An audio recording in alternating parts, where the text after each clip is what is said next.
So, good afternoon, ladies and gentlemen. It is my pleasure to welcome everyone to this joint webinar organized by the Interreg Europe Policy Learning Platform and Interact's Knowledge of the Seas Network to explore opportunities for the collaboration on green policy challenges for maritime regions. My name is Astrid Severin, and I'm a thematic expert for environment and resource efficiency at the Interreg Europe Policy Learning Platform. I'm very happy to be here today with two very knowledgeable and experienced colleagues when it comes to interregional cooperation in maritime regions. So we have Thorsten Kohlisch. Hello, Thorsten, who is a project manager of the Policy Learning Platform and will introduce the platform and the possibilities of the future Interreg Europe program. And we have Philipp Schwarz from Interact's Knowledge of the Seas Network, who will outline the main green challenges that have been identified by the network and how knowledge of the seas promotes the added value of maritime Interreg cooperation tackling these challenges. We also have, of course, Eugénie Souplisson, my colleague who is responsible to manage the technical aspects of this webinar. This brings me to some housekeeping rules. We are recording this webinar and the recordings will be available online along with all the presentations after our webinar. Please kindly mute yourself when you're not speaking so that we have all the possibility to hear very well what is being presented. But please leave your cameras on so we have a nice workshop atmosphere. For questions, please write in the chat, where you will also find a lot of useful information and links posted by Eugénie, or raise your hand. For people that have booked a 10-minute help desk session after the webinar, please just stay in the room when the webinar has finished and you will be allocated to your slot. And finally, we would kindly ask you to fill in the survey to give us feedback, which we value very high also at the end of this webinar.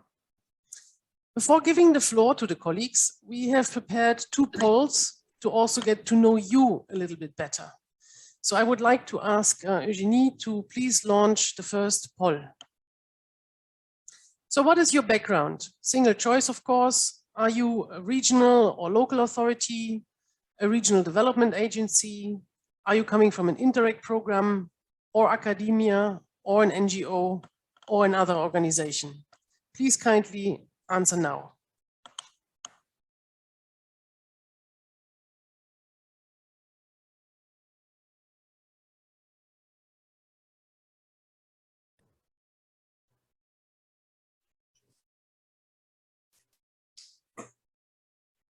Oh, okay. So we see that we have a very nice mix here today.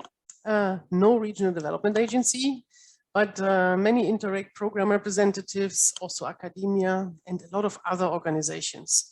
So please, let's have the next poll, where we want to explore what your main interests for the development of maritime regions and the green issues that we are tackling, but also why you are attending here today.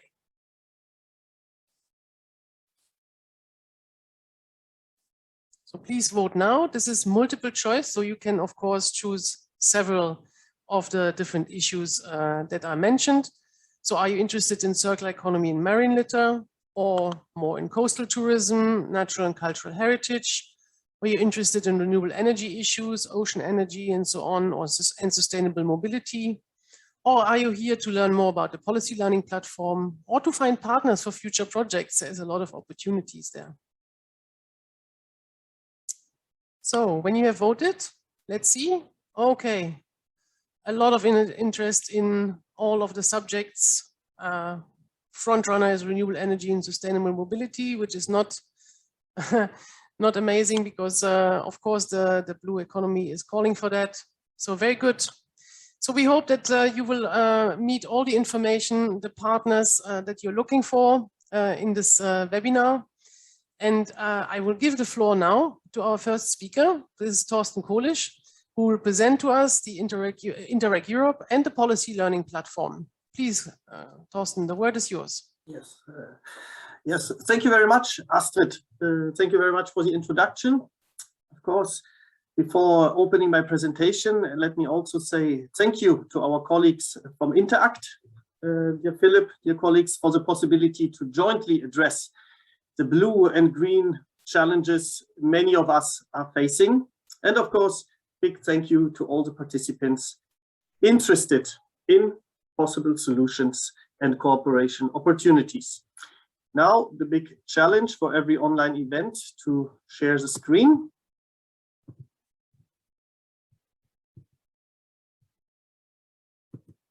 I hope you can see the screen. Can you confirm, Astrid? Yes, just full mode and we can go. Okay, dear participants, dear colleagues, I will give an overall introduction to Interreg Europe and the policy learning platform of the platform, and later my colleague Astrid, one of our thematic experts for environment and resource efficiency, she will dive deeper into potential green and blue solutions, which you have also indicated in the poll. But very briefly, for those who have not heard about Interreg Europe yet, well, as the name indicates, Interreg Europe belongs to the family of Interreg programs, supports European-wide cooperation with the aim of improving regional development policies, the structural funds implemented in member states and regions across Europe, and therefore local and regional authorities, the managing authorities of structural funds, they are the main target groups of our program. Indeed, we support capacity building by fostering exchanges of experiences, transfer of good practices. The basic idea, why to reinvent the wheel if you can find good practices elsewhere in Europe. Very important for us to mix different types of regions, those who are more or less advanced on the policy areas addressed by the program. You see the current priorities on the right-hand side of the screen. And one aspect I would like to underline, indeed, our program is for all regions in Europe. We cover the 27 member states of the European Union, plus Norway and Switzerland, full members of the program, and from north to south, east to west, including the outermost regions of Europe, we actively encourage the participation of all regions, including the so-called peripheral regions of Europe. Well, you know, the current programming period is coming to an end. What have we done since 2014? The program has invested in nearly 260 projects, cooperation projects between cities, regions, managing authorities, involving more than 2,000 partners, the vast majority of European regions. And why the number 30 is still the UK on board in this programming period. Therefore, glad to have partners from all partner countries involved. But actually, my aim today is not to talk primarily about the project funding offered by the program, which indeed remains the first pillar of the program, but what the program has done in this programming period, they have complemented the funding opportunities of the program with the policy learning platform. The policy learning platform is the second pillar of the program and aims at capitalizing on the results delivered by the projects. Capitalizing, classical EU jargon, we would say the aim is to make all the knowledge, the good practices, the policy solutions we have from our 260 projects, make them available to all cities and regions in Europe, whether they are involved in projects or not, and also to provide new ad hoc services, easy, accessible services for interregional learning, which may not require the participation in projects lasting for 3 or 4 years. We have our team of experts. You see Astrid is with us today, team of experts doing the work of the policy learning platform. And what are they doing? What are our colleagues doing?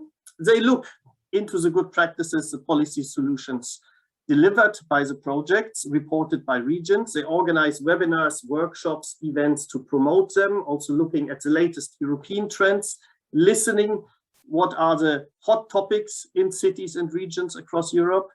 We have a good practice database growing every day. The good practices are validated by our experts to ensure accuracy and quality.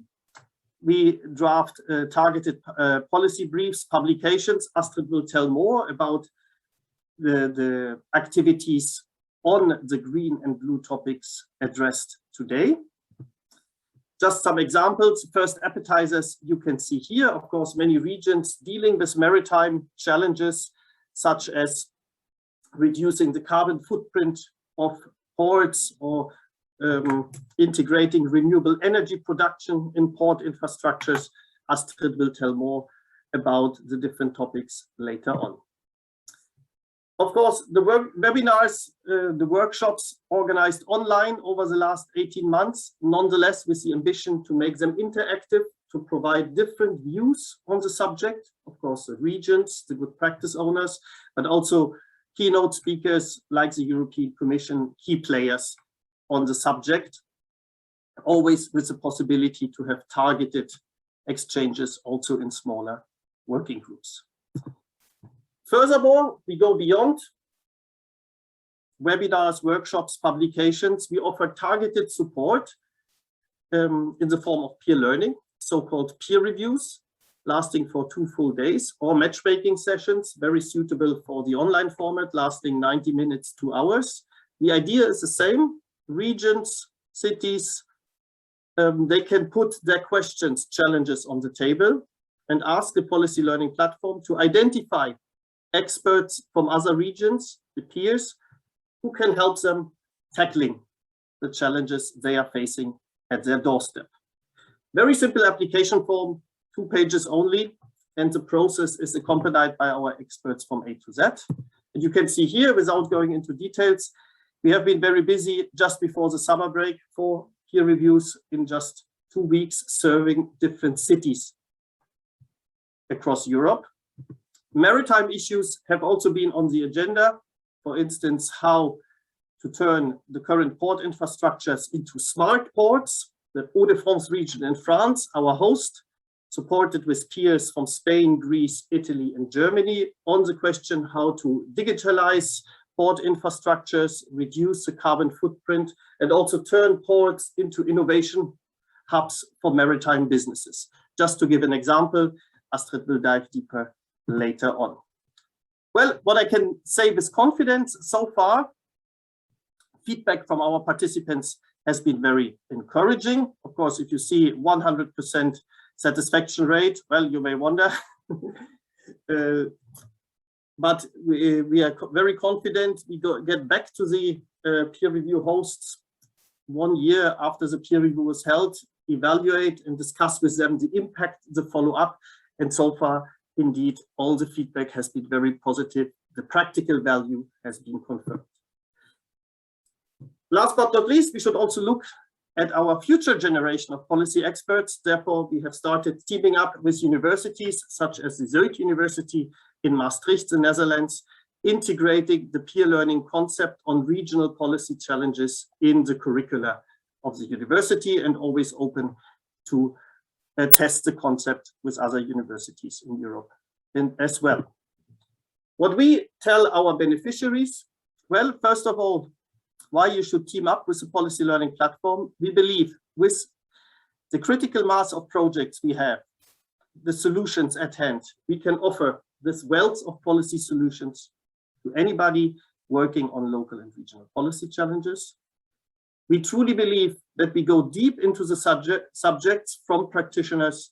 For practitioners, we do not stay at generic levels. We are not performing an academic exercise, but we are trying to offer hands-on advice and support. Indeed, easily accessible, supported by the Interreg Europe program with no additional costs for the beneficiaries, with a truly dedicated and committed team. And very important, because we have seen those days, policy challenges can change, and we always try to keep an eye on what is happening on the ground. Therefore, every beneficiary is also invited to co-shape our agenda. Now I will make the link back to the future. Indeed, you may wonder, okay, the guy has said the programming period is coming to an end. What about the future? Indeed, with our colleagues, we are working on the new generation of Interreg Europe. You see the timeline here. Progress made, and we expect the approval of the cooperation program, the official document, by early 2022. Of course, indicative information. We are planning to launch the first call for project proposals in the first semester of 2022. At the same time, the services of the policy learning platform, which I have just presented, they will remain at your disposal without interruption. In general, The focus on regional development policies will be kept with a similar overall objective, plus minus the budget of the program will remain the same. Therefore, local and regional authorities, the policymakers, they remain the key target group of Interreg Europe. Capacity building, finding policy solutions, inspiration for local and regional policies remains at the heart of the program, with less strict focus on the operational programs, the regional national operational programs, more possibilities to implement pilot actions, small pilot actions, and covering one of the differences to the current program, covering all the policy areas which are handled and tackled by local and regional authorities. Well, this was an overall introduction, Astrid. I think this well prepares the ground for diving deeper into the content, into our blue and green challenges. Thank you very much. Thank you very much, Torsten, for this introduction. And I would like to encourage everybody to, post some questions if you have, also to Torsten. We can tackle now or later. So anybody having a question for Torsten, including maybe the future of Interreg? So are you still all hesitating? Torsten, you think maritime regions can benefit from the Interreg Europe program also in the future? Do you think there is just this evolution, so there is more in this direction that can develop? Yes, absolutely. We see from the current generation of projects many maritime challenges addressed, from port management to coastal zone management, just to give two examples. And in the end, we know well we have to work together. The challenges are getting more and more pressing. And therefore, cooperation, obviously, this is our mantra, but we see with the impact achieved by our target groups, by our beneficiaries, that this argument works well in practice. We see the impact of cooperation. Indeed, we are, I can say with confidence, Interreg Europe, we are an accelerator for regional development. And yes, Astrid, I think this well applies to maritime regions across Europe. Absolutely. Well, thank you very much. It's a wide range of different subjects and green challenges that we are tackling today. We want to give the word now to Philip, who can tell us a little bit more about your work at Interact and present us the Knowledge of the Seas network and the main green challenges you have identified.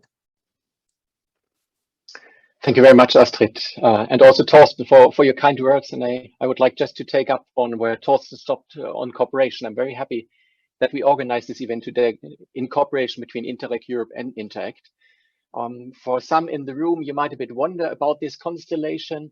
And those of you who maybe don't know Interact so well, we can say while Interreg Europe is very much supporting regions, Interact, so the organization I stand for, is very much supporting the Interreg programs. So kind of, you can say there's a chain of support combining us all, but at the end, it's all about cooperation in Europe and by achieving a positive change through cooperation across the borders.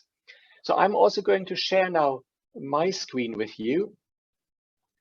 And I need to remember that I should also switch on again my little camera so that you can also see myself while speaking. So that should happen in a second. It's a bit slow reacting. Anyway, I'm going to start with the presentation. So I'm going to talk about the main green challenges from a blue perspective, and especially showing you a little bit how we in Interact will actually support the maritime cooperation across borders tackling these issues. So I will start with a quick overview from the 2014 to 20 period based on our project database keep.eu. Then a few words about our support to the Interreg community, and last but not least, two specific examples of recent activities in the field of green and blue challenges. So if ever you are interested to find out what's going on in Interreg, in maritime Interreg cooperation, in, let's say, the fields related to green and blue, you can use our Keep database, keep.eu, which by today, I think, encompasses approximately 25,000 Interreg projects since the year 2000. And what I've done here is actually just to combine certain search filter, search criteria, the thematic objective 5 on promotion of climate change adaptation, risk prevention and management, with a search criteria on coastal management, maritime issues, and the programming period 2014-2020. And through this database, you will get actually 27 projects with 132 project partners co-financed by 11 Interreg programs. And then you can, of course, dig deeper into that, have a closer look at the project partnerships.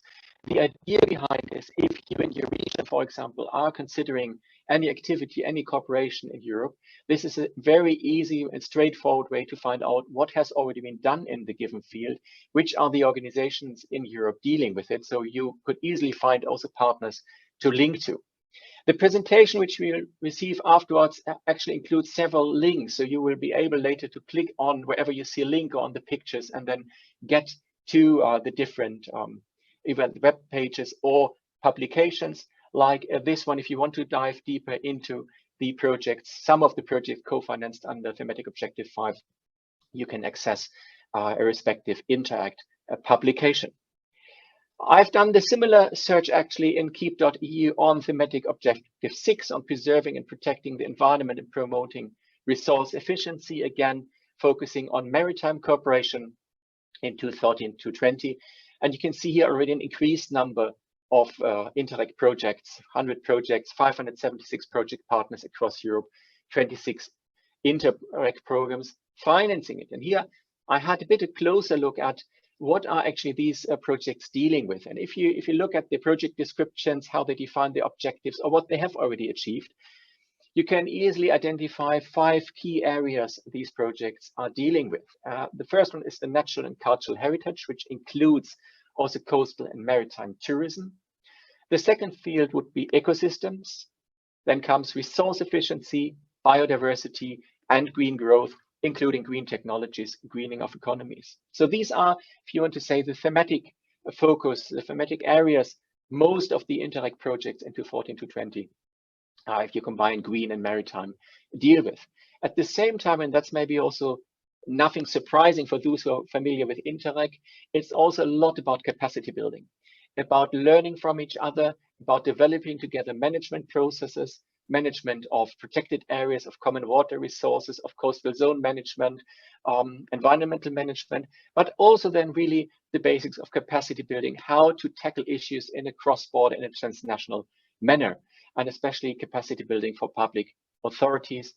And some projects also go to remote and sparsely populated communities. So this gives you a bit of a feeling on the thematic focus, on the challenges which Interreg projects tackle in the field of thematic objective 6, green, blue combination. And what do we in Interact do to support the Interreg programs? And by us supporting the Interreg programs, of course, in the long run, also the project partners will receive support, is that we are having several capitalization networks, of which 2 are most relevant to today's event. That's on the one hand, our climate change and risk network, facilitated by my colleague Manuel Gonzalez, who is also today with us. And the other one is the knowledge of the seas network, which I have the pleasure to facilitate. Both networks have, in fact, the same aim, and that is actually to link, if you want to make it simple, to link the Interreg community with all those who are involved, who are concerned, who can contribute to solving the challenges related to green, related to blue. And if I can illustrate this with a specific example, in our Knowledge of the Seas network, we organize once a year a thematic event. We just did this year's one 2 weeks ago, and this year we focused on blue energy. And when we organize these events, we look at the chosen theme, in this case, blue energy, from 4 different perspectives. And the first perspective is the policy, the regional perspective level, macro-regional, sea basin level. Policy is often the European Commission, the respective DG coming in. We then, the second group of participants of input at these events comes from the thematic expertise level. And these might be people who have never heard about Interreg, but who know really about blue, in this case, blue energy, and who can tell us, you know, where do we stand with development of blue energy. The third group coming in is the funding level. Of course, we as Interact, as mentioned, supporting the Interreg programs, have a certain focus on Interreg programs, but often also invite some other funding sources, let it be Horizon 2020, Connecting Europe Facility, or other funding sources to present how these different funding programs support, in this case, blue energy. And last but not least, of course, the implementation level, having focus on Interreg project, but sometimes also projects supported by other financing mechanisms. And the idea is to look at this topic from the four perspectives, bringing these four perspectives together, again, to also connect Interreg, the Interreg community, with the wider community, with the thematic community, with the policy level.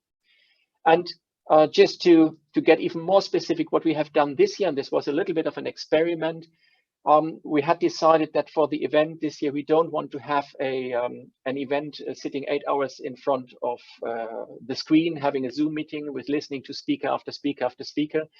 So we have asked all our speakers to actually pre-record their presentations and have created an own playlist on blue energy and the potential of Interreg in the field of blue energy, which is available also for you, for each and every one now, and which we asked our participants to watch before then joining for the real online meeting, which at the end was just a 1.5 hours discussions on the potential of Interreg, on the challenges, on the opportunities, and where Interreg can really contribute to a change in the development of blue energy. So these are just the various videos we have. Again, videos, presentations from the four perspectives. So you can say, well, this is maybe a lot about learning and exchanging on how we can work together, how we can use Interreg.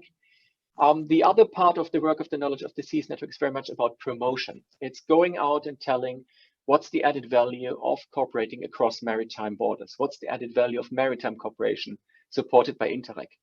One of the key events, of course, every year is most probably well known to all of you, all of us, the European Maritime Day, where we always participated with an own stand, with their own session, with a pitch. I mean, in an active way, promoting maritime Interreg cooperation. But throughout the year, we also prepare different communication activities, communication products. And one which fits very well to today is about a year ago, we prepared the info sheet, which you see in the background, illustrating how actually Interreg tackles plastic litter. And there we again used our keep.eu database as a starting point to identify the projects which help us tackling the issue of plastic litter, not just in general, but looking at the cycle, which you can see here. And this is then the different projects which we identify to look at how actually Interreg projects help to produce more sustainable plastic by introducing alternative recycled raw materials from different industry sectors. How Interreg projects, Interreg cooperation, maritime cooperation helps to identify where plastic litter originates from, which are the pathways of plastic litter into the sea, and so to know actually where do we need to tackle the plastic litter. To look and identify at those Interreg projects, cooperation, which help to ensure that existing plastics can be reintroduced into the plastic circle and to limit the negative environmental impact. And last but not least, what to do with plastic waste which cannot be recycled, cannot be reintroduced into the plastic circle. So this is a way how we in our Knowledge of the Seas Network work together with the Interreg programs and all the data and information we have to illustrate how really Interreg cooperation across maritime borders can make a difference and can have a positive impact in changing. And of course, this is also an invitation to all of you to get involved. We have, as I mentioned, these two, we have more, but these are for today the two most relevant networks. So if you are interested either to learn more about these networks, or maybe you have an idea and suggestion you want to get involved, please feel free to contact either my colleague Manuel Gonzalez or myself. You will receive the presentation afterwards, so you will have all the contact details. And this just leaves me now to finish my presentation with this short commercial break for an event which we are going to organize at the European Weeks of Regions and Cities, an Interreg talk about how to achieve climate goals with green public procurement. So you're of course all most welcome to participate in this, which is both moderated, facilitated, and also presented by my colleague Manuel Gonzalez. And then for the Interreg programs, which are today here with us, the small commercial break would be that also during the Interreg annual event on invitation of the European Commission, actually by the end of this week, there will be a session on the Green Deal where again, we provide some input and you can learn more about how Interreg cooperation helps us tackling green challenges. So having said that, I can just say once again, thank you very much to both Astrid and Thorsten for joining forces, and of course, for all of you being here today, being curious to learn more about what we do and what Interreg cooperation can actually do. And I'm of course ready to answer any question you might have now or later. Thank you very much.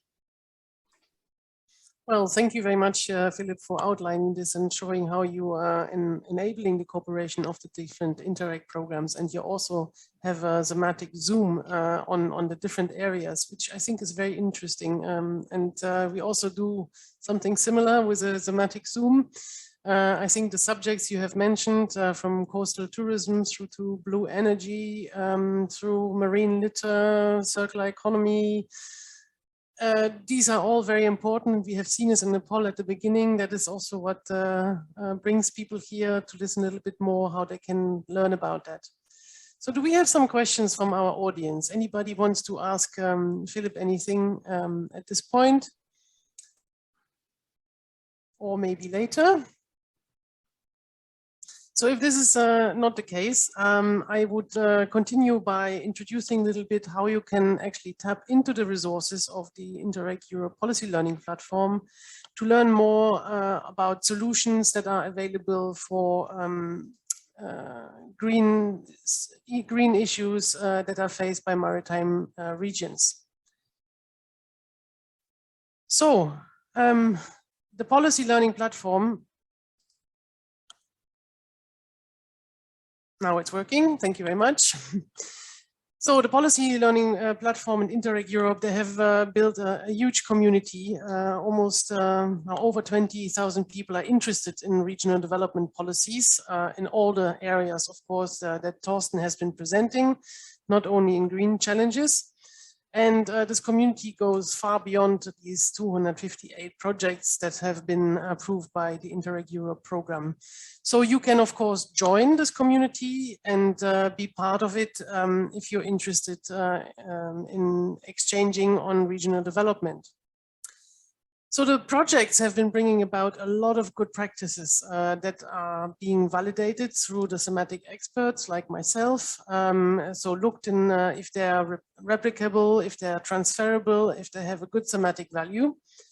And we have a database which you can consult. You don't have to be part of the community. You can just go on our portal and have a look at it. So there is also, of course, relevant good practices that are coming from maritime regions. Just two examples here very briefly. We have, for example, a process for the creation of a maritime museum in Mallorca, which has been very interesting to the Maritime Museum in Barcelona. Or we have a good practice on the conservation and recovery of dune habitats in 3 Italian coastal regions, and how they have been tackling that and raising the awareness about these activities as well. There is many more good practices that are relevant, but just two examples that you can see how this is practically applied.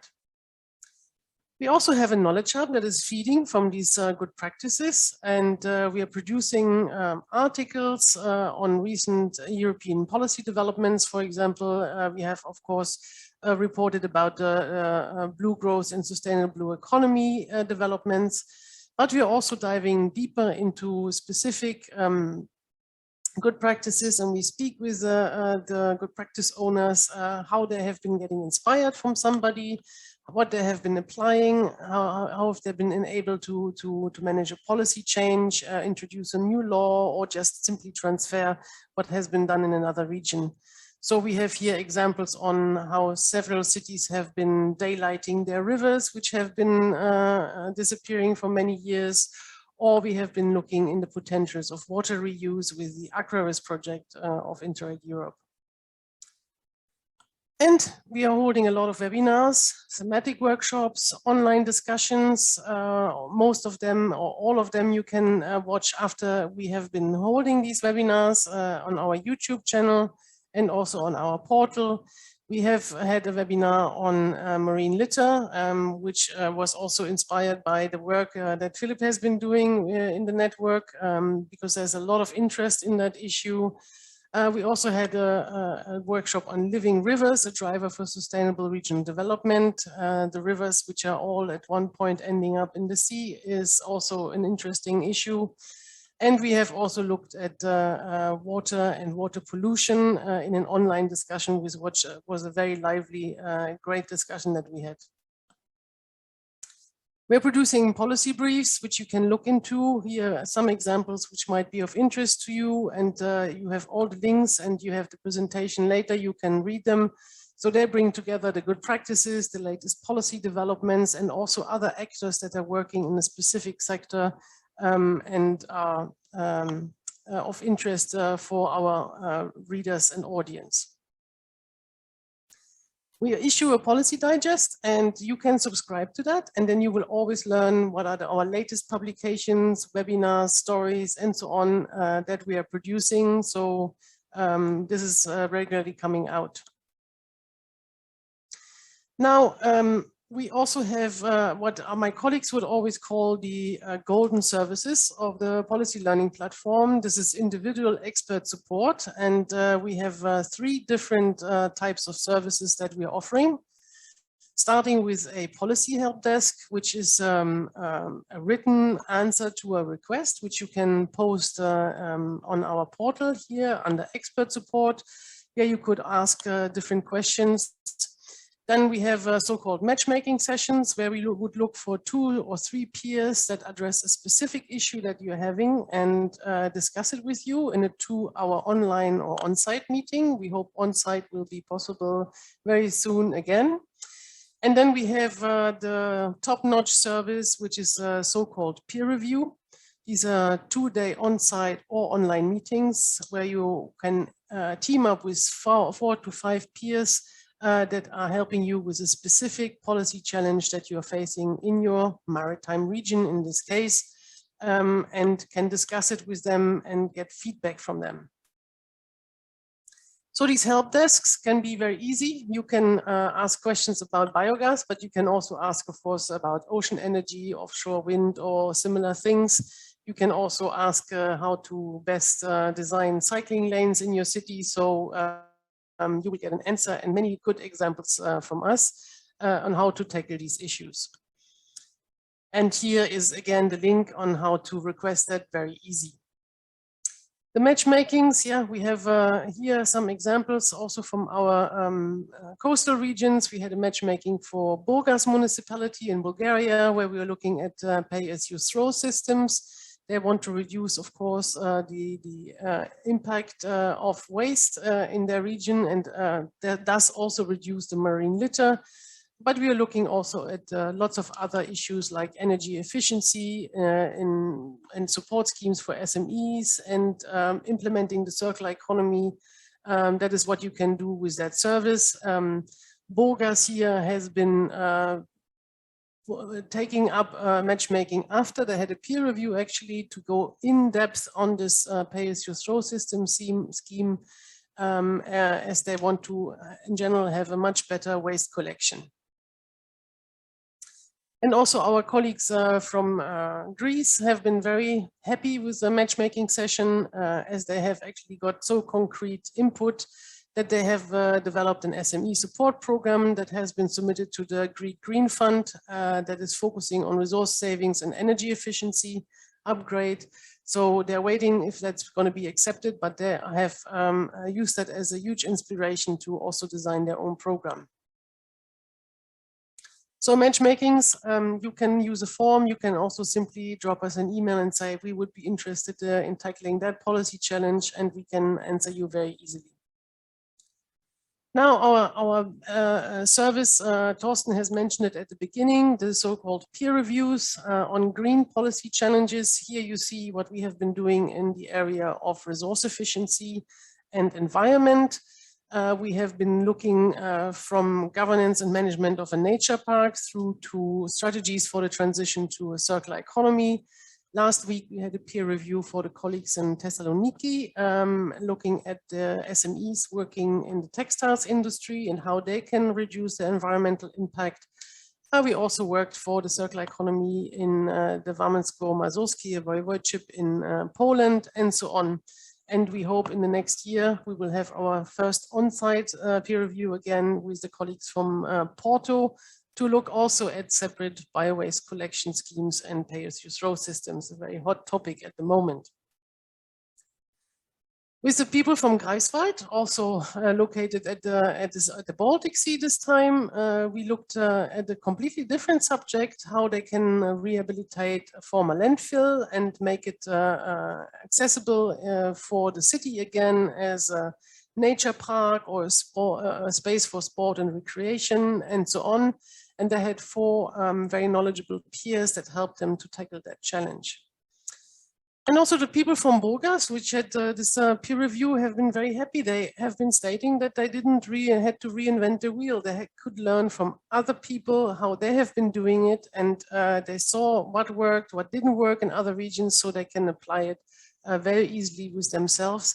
And one of the feedbacks that we're also getting, it helps you to bring together all your stakeholders in the region around one specific subject. That is very much appreciated, because not often people coming together and it facilitates the region also to tackle that point. So a call for peer is open permanently. You can submit an application. It's basically 2 pages. If you need any help, any support from our side with the application, which is not very difficult, but we can still support you to check all the different issues, please do not hesitate to contact us and send us, for example, a draft. And we're also here after this webinar, as I mentioned at the beginning, in a help desk where you can also ask us how to go about it. So with this, I would like to thank you for your attention. Maybe you have some questions also for me to see how you can access these services.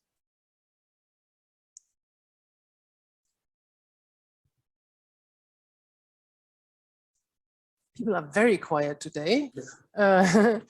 So obviously we have been very clear in our presentations. We have one very long question in the chat. Working with Portuguese municipalities and looking for potential partners on maritime heritage, if I see correctly. And the colleague is asking, to whom can I talk to? Well, I think it is possible to talk to the colleagues from Interreg Europe. There is a support for finding partners, and you can also talk to us. Maybe we can help you to find some suitable partners. So please do not hesitate to get in contact with me. I will note down your question, or I hope that Eugenie is copying it for me so that I can look at it afterwards. But certainly we can help you also in finding some partners for these kind of issues. Very good. Thanks, I will. Okay, excellent. We do not have further questions for the audience. Can I actually have one question to you, Astrid? Sure. Yeah, please go ahead. I know you have been working on the peer reviews featured in your presentation. What excites you or what motivates you to support these peer reviews as a thematic expert of the policy learning platform? Well, what I very much like is that there is almost immediately a good impact. I can see it, for example, in Burgas, the people have been getting together right away.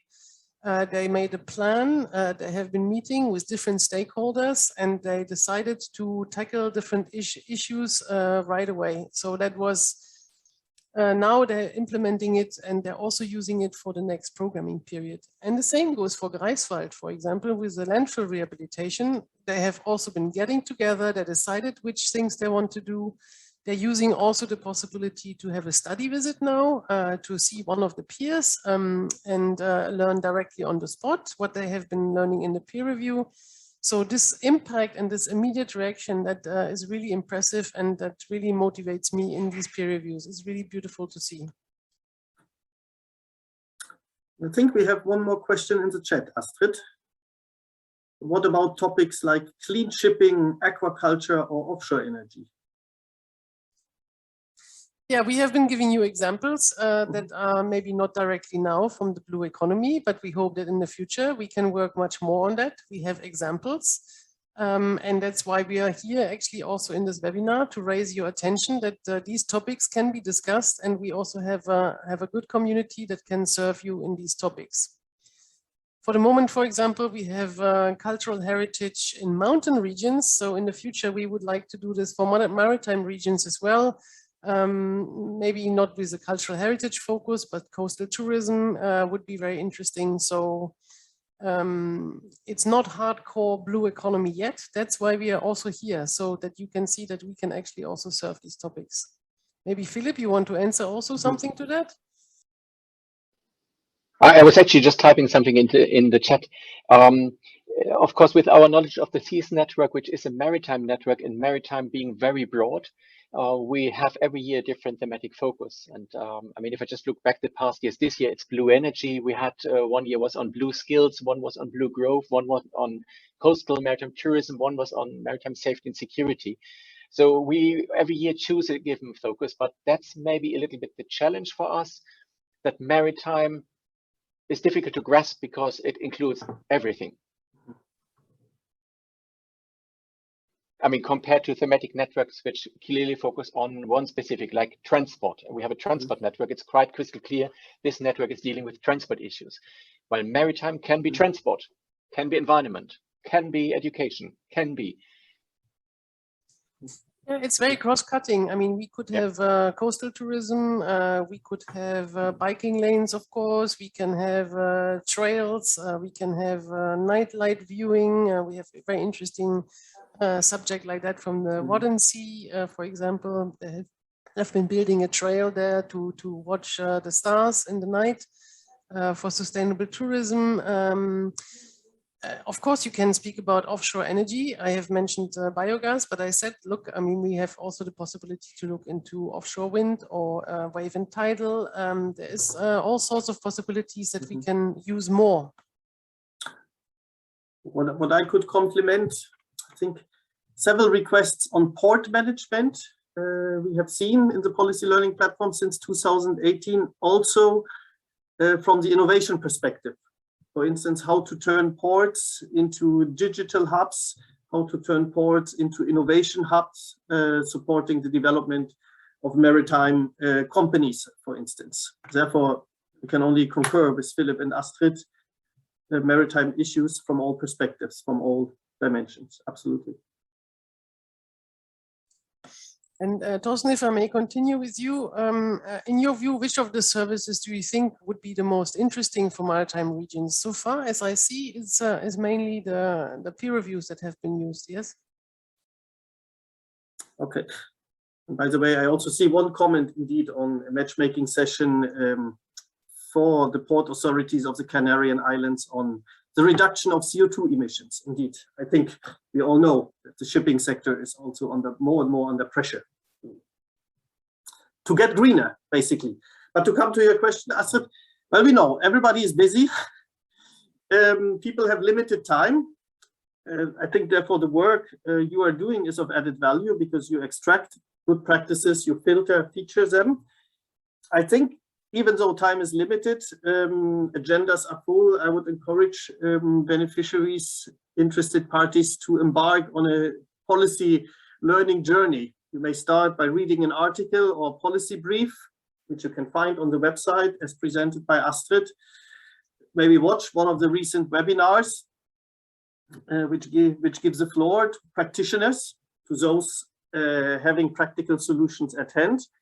But then if you turn to the challenges you are facing on your doorstep, or maybe the concept, the strategies you are having in mind, and you would like to get an external view or validation, this is also an added value we have seen with matchmakings and peer reviews, then indeed you apply for one of those services. Therefore, I would say, depending on the need you have, you select the service most suitable for you. But we, as a team of the Policy Learning Platform, we would encourage you to embark on a small policy learning journey to complementing, combining different tools and services. Yeah, thank you. I think this policy journey or policy learning journey is a very nice idea to get a first grip at what we are doing. And as we said, we are always in contact. We have worked for several maritime regions, for example, on a webinar on marine litter, which was very well welcomed, and one of the subjects that we have been treating. And maybe I can ask Philip, through the Knowledge of the Seas network, you're working actually on a daily basis with Maritime Interreg Corporation, and here especially with Maritime Interreg programs. Where do you see the biggest potential actually? I would say in joining forces. I think that's key because, I mean, if we are very honest, a single Interreg project or a single region will not save the world, will not solve all the problems. A single Interreg program will not save the world. Interreg alone will not save the world. So we need to team up and we need to link. I mean, we always try to link also then if we want to really have an influence on the policy level, we need to link the different levels. We need to link the different funding sources. We need to link the different projects and think maybe more on in a way that we look at the given either, let's say, negatively problem or positive opportunity, and then come to an understanding which part of this problem or which part of this opportunity I can take care and which part someone else can take care. So this is, I think, the whole mentality also behind our network, to bring the people together and get out of maybe a single project silo, an Interreg silo, and think bigger. I mean, you can say the event today is also a step in this direction of linking our two programs, having the same idea, having the same goal at the end, but we need to join forces to get there. Yeah, I think that is the main idea also with this event, get together and also understand better what are the challenges, for example, for maritime regions, and see how we can best address them and enable this interregional learning and capacity building, which we're all after. So I would, we have another question. So for us in Southwest Finland, very relevant maritime issues are new and alternative fuels, smart manufacturing, shipbuilding, meaning how to use digital tools to produce final products for more efficient way, use less energy, etc. So I think we can offer here a lot of answers to you, especially also for energy efficiency, also digitalization, which you have been mentioning, manufacturing sector. We have just been working on that. It's not only the textiles industry, we can also work in other industries, of course.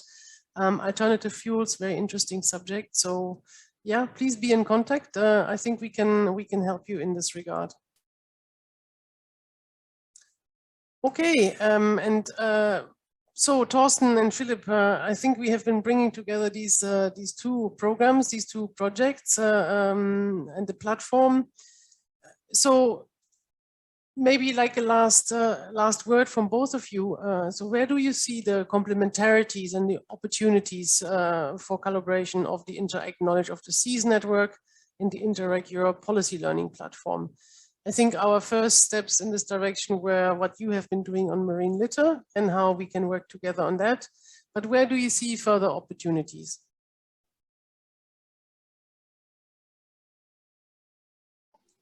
Maybe I should start. Who should start? Oh, okay, fine with me. I think the starting point would be to look at who are our respective target groups. As said, you're dealing with the regions, we are dealing with the programs, and you can say at the end the programs again support regions. And if we would look, I mean, we can take a given topic like marine litter, and then see if we want to tackle marine litter, what do, let's say, the regions would need to do, what kind of support the regions would need to get from Interreg programs, what kind of support we as Interreg through our network need to provide to the programs to be able to provide the support to the projects. So again, thinking in this division of task, how we can contribute with our, let's say, unique selling points to a development. But of course, the easiest always to do this around a specific theme and not just talk in general about it.